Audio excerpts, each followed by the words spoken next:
আমি ইনভাইট করব dynamic lady leader, দুর্ধর্ষ করতে যিনি এগিয়ে চলেছেন, সাফাই ডাইরেক্টর, আপনাদের সবার হাততালির মাধ্যমে মিসেস কাকলি সিনহা ম্যামকে। Ma'am, you are welcome on stage. Kakoli ma'am. Thank you, sir. Are you super excited? Yes. এটা কে বলেন? আমাদের এমডি স্যার। এমডি স্যার জন্য জোরদার clapping. 1 2 1 2 Thank you very much. মাসুলিন কাকলি সিনহা, মাইলিটার প্রাইভেট লিমিটেডের সাফাই ডিরেক্টর। আজকে আমার উপর দায়িত্ব পড়েছে ক্লোজিং করার জন্য। তো এটা আমি যার থেকে শিখেছি, তিনি আমাদের দেন আমাদের ন্যাশনাল টেলার চেতন চালা স্যার। ওই ওটা বিগ ক্ল্যাপিং 1 2 এই যে আমরা এতক্ষণ ধরে সবাই মিলে খাওয়া দাওয়া করে এখানে এসে সবাই মিলে মিলিত হয়েছি, এত সুন্দর একটা প্রোগ্রাম। আজকে যারা নতুন এসেছেন তাদের একটা আজকে ডিসিশন নেওয়ার দিন, তাই না? আমরা তো অলরেডি ডিসিশন নিয়ে ফেলেছি। এই যে ডিসিশন নিতে একজনকে সাহায্য করা, সেটাই হচ্ছে ক্লোজিং। আমরা প্রথম লিস্ট বিল্ডিং করলাম, তারপর আমরা ইনভাইট করলাম। মানব স্যার খুব সুন্দর বলেছেন কিভাবে আমরা ইনভাইট করব। তারপর যেভাবে বিনা ম্যাম আমাদের প্ল্যান দেখিয়েছেন, সেভাবে আমরা দুর্ধর্ষ প্ল্যান দেখাবো। এখন হচ্ছে সেই মুহূর্ত যে টাইমে আমাকে একজনকে, যিনি ম্যারেজের সঙ্গে যুক্ত নেই, ওনাকে হাত ধরে ওনাকে ভরসা দিয়ে আমাদের ম্যারেজ সিস্টেমের সাথে যুক্ত করতে হবে। সেটাই হচ্ছে ক্লোজিং। মানে কি? মানে দরজার উপরে একজন আছে যিনি আমাদের পরিবারের অন্তর্ভুক্ত হননি, ওনাকে আমাদের পরিবারের সাথে অন্তর্ভুক্ত করব। তো সেক্ষেত্রে আমি প্রথমে কি করব, একটা প্রসেসের মধ্যে দিয়ে যদি আমরা ক্লোজিংটা করি তাহলে সেটা আমাদের জন্য খুব সহজ হবে। আমি তো প্ল্যান দেখিয়েছি, সবকিছু করেছি, অনেকক্ষণ আগে সবকিছু হয়েছে। তাকে আবার জিজ্ঞাসা করব যে আমি যে আপনাকে এত কিছু বললাম, আপনার কি কোনো কিছু বুঝতে বাকি আছে, কোনো কিছু কি আপনি বুঝতে পারেননি?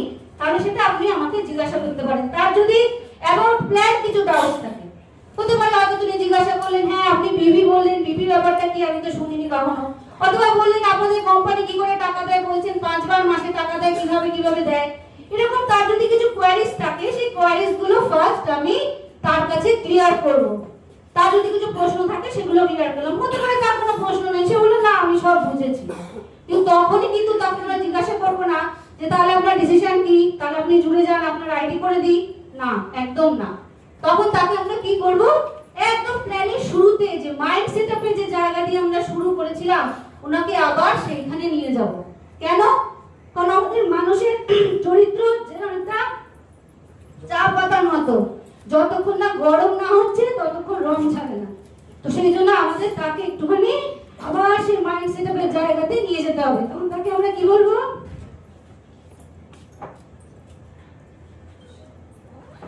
তখন তাকে আমরা বলবো যে প্ল্যানের শুরুতে যে আমি আপনাকে বলেছিলাম যে 90% আছে যারা সাধারণ মানুষ, আম আদমি, আর 10% যারা হচ্ছে সফল।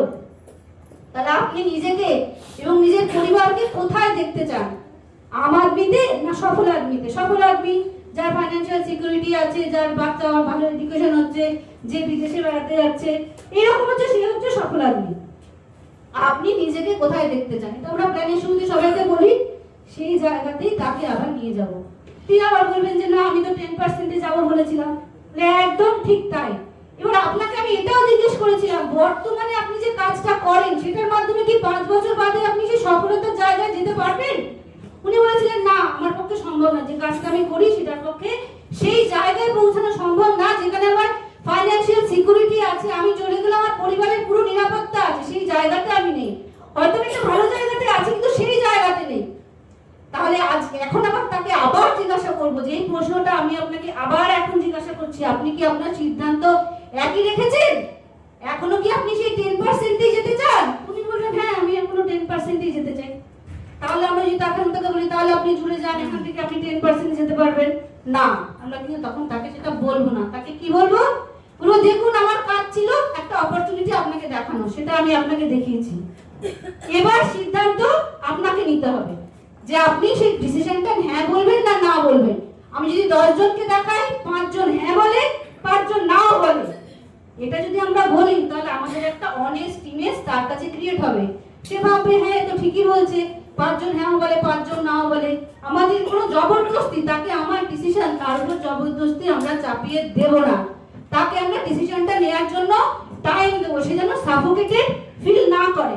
এটুকু বলে তাকে কিন্তু আমরা এখনো বলবো না যে তাহলে আপনার ডিসিশন কি, একদম জিজ্ঞাসা করবো না। তাকে আমরা কি বলবো, যে আপনি বলুন যে বুদ্ধিমান মানুষ কি করবে।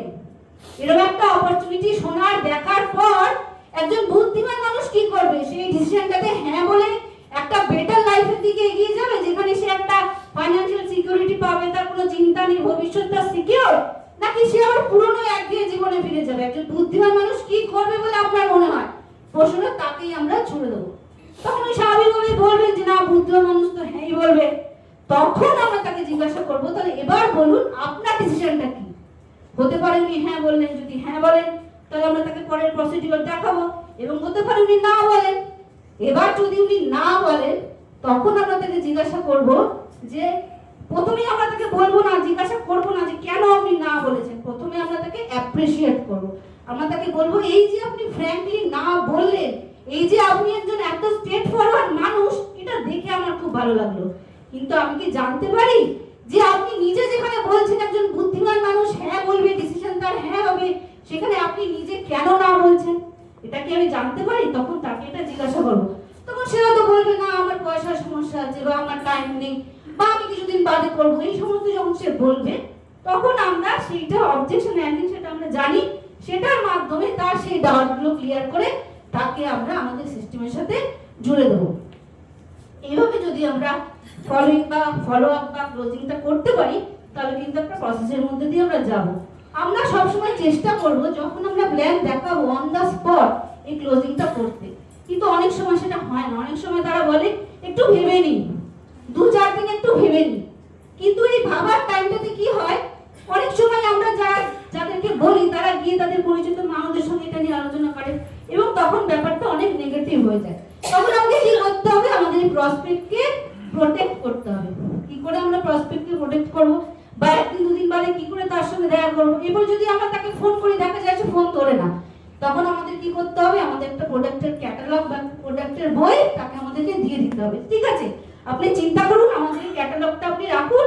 এই ক্যাটালগটা কিন্তু আমার না, আমার সিরিয়ালে, আমি কিন্তু কাল বা পরশু আপনার কাছ থেকে ক্যাটালগটা নিয়ে আসবো। তাকে বলে দিতে হবে যে ক্যাটালগটা তার থেকে ফেরত নেবো, তাতে তারও মাথায় থাকবে যে এর সঙ্গে কিন্তু আমাকে একবার মিট করতেই হবে, ফোনটা কিন্তু আমাকে ধরতেই হবে।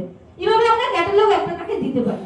আর একটা তাকে কি বলবো, আপনি চিন্তা করবেন ভালো, কিন্তু আপনি একটা গল্প শুনুন বলে একটা গল্প তাদেরকে বলবো। কোন গল্প? এটা হচ্ছে গাধার ফু দেওয়ার গল্প, তাই না? গল্পটা একটু বলি আপনাদের, শুনুন। এক ভদ্রলোক, তার গাধা অসুস্থ হয়েছে, সে ডাক্তারের কাছে ছুটে ছুটে এসে, ডাক্তার বাঁচান বাঁচান বাঁচান। ডাক্তার বলছে কি হয়েছে? বলছে আমার গাধার খুব শরীর খারাপ হয়েছে, তার পেটে খারাপ হয়েছে, সে কিছু খাচ্ছে না। ডাক্তার বলছে ঠিক আছে, একটা ওষুধ দিচ্ছি। ওষুধ দিল, সে নিয়ে বাড়ি গেছে, বাড়ি গিয়ে খানিকক্ষণ বাদে আবার ছুটে এসেছে, ডাক্তার বাঁচান বাঁচান বাঁচান। ডাক্তার বলছে কি হয়েছে, আবার কি হলো? কোনো ওষুধ তো আমি নিয়ে গেছি, কিন্তু গাধাকে কি করে খাওয়াবো এটা তো জানি না। ডাক্তার তাকে একটা পাইপ দিয়েছে, বলেছে এই पाइप लीजिए, इस पाइप के मुंह पे दवा रखना है, इसको गधे के मुंह पे रखना है, उल्टा से फूंक देना है, तो दवा गधा के मुंह में चला जाएगा। तो डॉक्टर वो तो लेके आ गया। फिर डॉक्टर को जब फूंकने गया तब तो कुछ गड़बड़ हो गया, फिर डॉक्टर के पास गया। डॉक्टर বাঁচান বাঁচান বাঁচান, কি হলো? বলে আমি তো পাইপও নিয়েছি, সামনে ওষুধও রেখেছি, গাধার মুখে একদিক, পাইপের আরেক দিকে আমার মুখ, কিন্তু আমি ফু দেওয়ার আগে গাধা ফু দিয়ে দিয়েছে, আর ওষুধ গাধার জায়গায় আমার পেটে। তো এই গল্পটার মানে কি? মানেটা হচ্ছে আমরা জানি, আমরা অনেকটা কিছু বুঝেছি, যেটুকু সিস্টেম আমরা ট্রেন, আমরা যখন কাউকে বলছি সেটা আমরা 100% বলতে পারছি না, হয়তো 80% বলছি। যিনি শুনছেন তিনি হয়তো 50% বুঝছেন, এবং তিনি যখন বাইরে কারোর সাথে তিনি আলোচনা করছেন তখন সেটা 20-25% জানাচ্ছে। এবং তখন দাঁড়িয়ে তখন কি হচ্ছে, মানুষের মতো মুরগি করে দেবে তো, তোকে মুরগি করে দিল তো, মানেটা কি হলো? মানে গাধার ওষুধটা যেটা গাধার খাওয়ার কথা সেটা আমাদের প্রসপেক্ট খেয়ে নিল। তো এই গল্পটা আমাদের প্রসপেক্টকে বলতে হবে যে এটা কিন্তু যারা এই বিষয়ে এক্সপার্ট, আপনি তাদের সঙ্গে এটা নিয়ে আলোচনা করুন, যাতে তারা আপনাকে এটাতে হেল্প করতে পারে। এইভাবে আমরা তাকে প্রোটেক্ট করব। এইভাবে যদি আমাদের ফলো অন দ্য স্পট হলো, 2 দিন বাদে হলো, সে জয়েন করতে রাজি হলো, এবার আমাদের যে প্রবলেমটা হয়, আমরা টাকা চাইতে পারি না। সবকিছু হলো, সবকিছু ঠিক হলো, কিন্তু আমরা সবসময় টাকা দেওয়ার জন্য ব্যস্ত। দোকানে গিয়ে কত টাকা হলো সবসময় দিন না, টাকা চাইতে পারি না। কিন্তু ধরুন আমরা যদি কোনো ডাক্তারের কাছে যাই, উকিলের কাছে যাই, তারা কি টাকা চায় না? কোনো হসপিটালে গেলে আগে বলবে এত টাকা জমা করুন, তারপর চিকিৎসা শুরু হবে, তাই তো? তো আমাদের এখানেও কিন্তু প্রফেশনাল হতে হবে। কিন্তু আমরা সরাসরি টাকাটা চাইবো না। আমরা কি বলবো? আমরা বলবো এই যে আপনার এত টাকা হয়েছে, কি কি আপনার প্রোডাক্ট লাগলো, জীবন জরুরি সামান, আপনার যা শরীরের জন্য দরকার, কত হলো এত, এটা আপনি ক্যাশে দেবেন না অনলাইনে দেবেন? এতে কি হলো? আমার টাকাটা চাওয়াও হলো, অথচ সরাসরি আমার বলতেও হলো না যে আপনি টাকাটা দিন।